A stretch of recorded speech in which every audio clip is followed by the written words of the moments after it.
There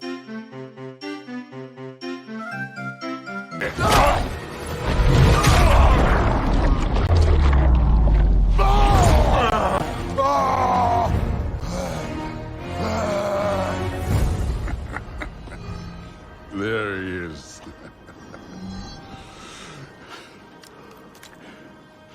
There's the God of War.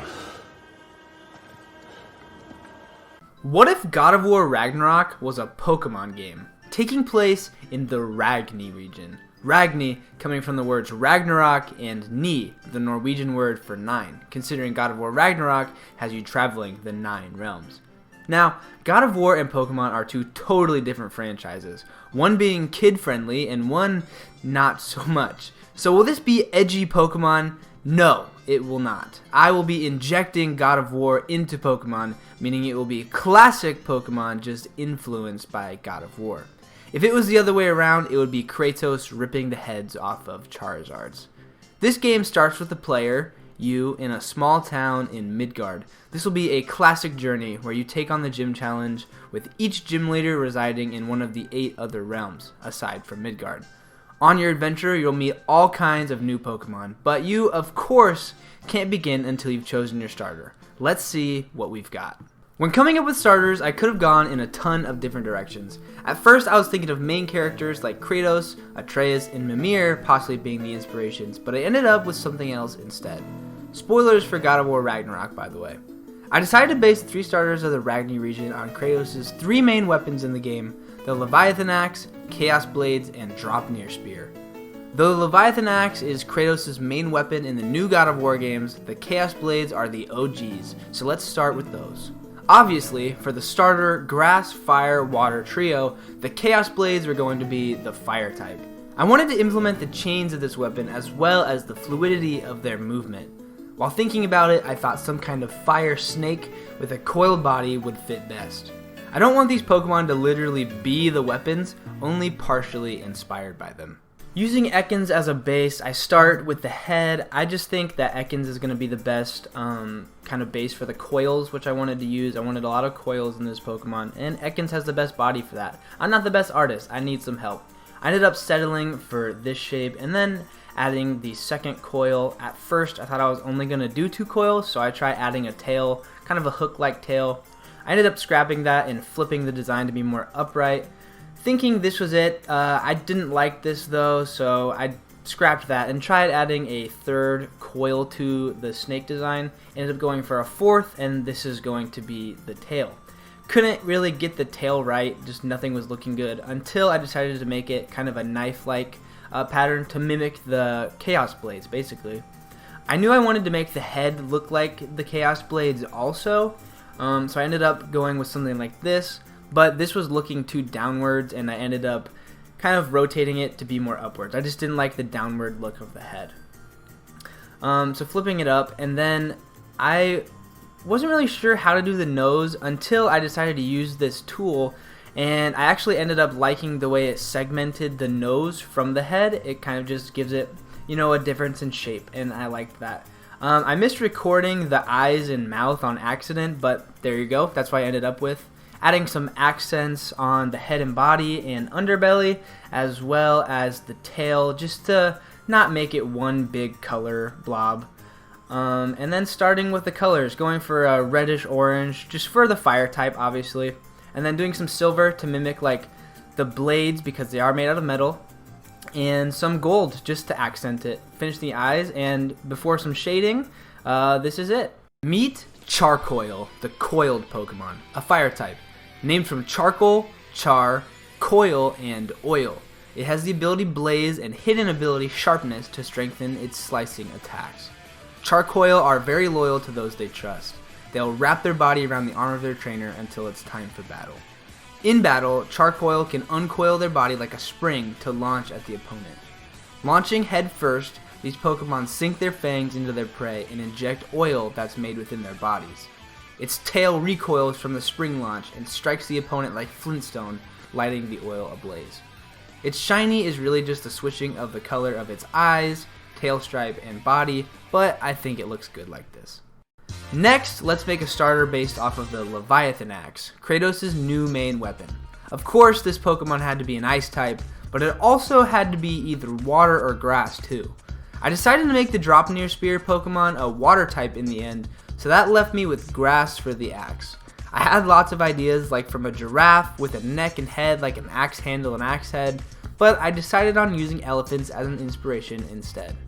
The first stage will be a baby elephant, but will eventually grow into a mammoth, which is traditionally associated with the Ice Age, so I thought it worked. Let's do it! This is an elephant Pokemon, so starting with the ears and using a real-life baby elephant as inspiration. Again, not the best artist, so I need some help. I made the ears look kind of axe-like just to mimic the axe, though there aren't actually like axe ears. But anyway, doing the legs, making them a bit shorter than a real elephant just because I want it to look more Pokemon-like basically. Big head with small body, giving it a big old rump and adding a tail. Doing some leaf designs just to accentuate that grass typing. Every grass type needs some leaves. Had trouble with the head. I wasn't really sure what shape I wanted to do, so I decided to just move on to the trunk. I wasn't really liking the long trunk with an axe on it, so I actually decided to do a shorter trunk. I then gave up on the head and just did a perfect circle. Couldn't figure out how I wanted the trunk to look until I moved it and gave it a little smile also.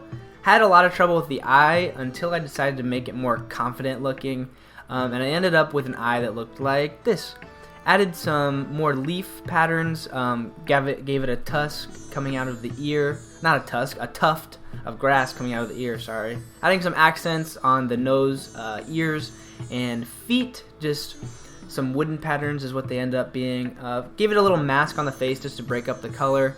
Used a light green and dark green. It's a grass type, what are you going to do? And gave it gold accents like the last Pokemon. The brown is wood, as I said earlier. I wasn't really sure what color I wanted to do for the eye. It seemed like a lot of colors worked. I ended up trying the light blue for its future ice typing and changed the gold to it, but I didn't really like it, so I changed it back to gold and stuck with the light blue eye. After some shading, this is what I got.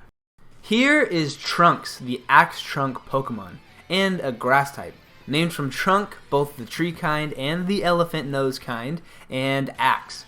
Trunks cut down trees with their wood-tipped trunks as a form of training, but also as a way to mark their territory.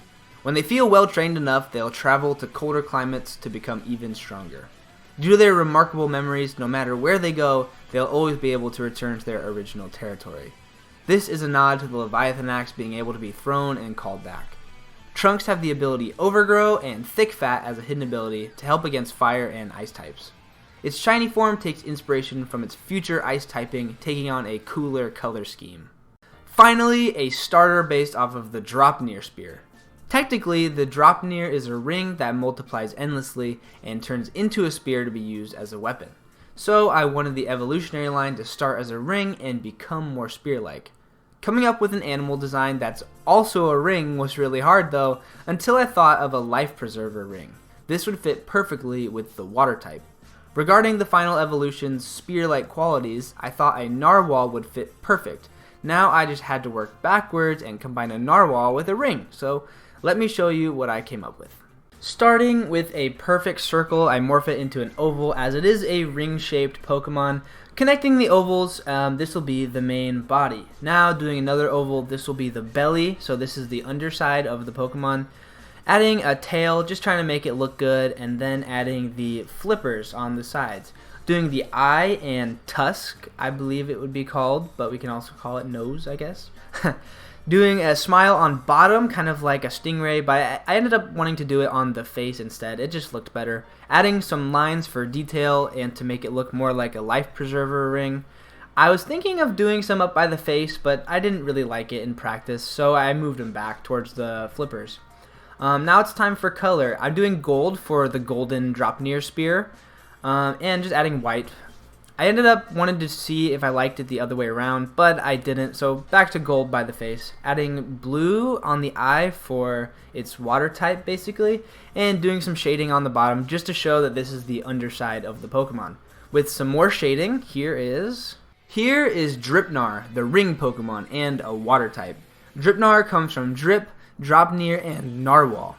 It has the abilities Torrent and Skill Link as the hidden ability to chain together attacks. Dripnar's white organ in the center of its body is its weak spot, but also its greatest strength. From below, Dripnar's belly looks like the bright sky to most predators underneath. And from above, this white organ absorbs sunlight to allow the replenishing of its tusk, which it can launch at rapid-fire speeds. This softer white skin spreads to the flippers and tail, which allow for mobility. The yellow areas of Dripnar are hardened to protect its face and blind spots. Its shiny is based off of a classic lifesaver ring. I also changed its eyes to pink because I thought it worked the best. After choosing your starter, you hear a loud thunderclap. Looking to the sky, a large white being and large brown being clash and disappear in an instant, leaving nothing but a frozen lightning bolt where they collided. What could those beings be? Subscribe to find out, and while you're down there, go ahead and leave a like and let me know in a comment which starter you would choose on a journey through Ragni. Thank you so much for watching, and until next time, bye bye.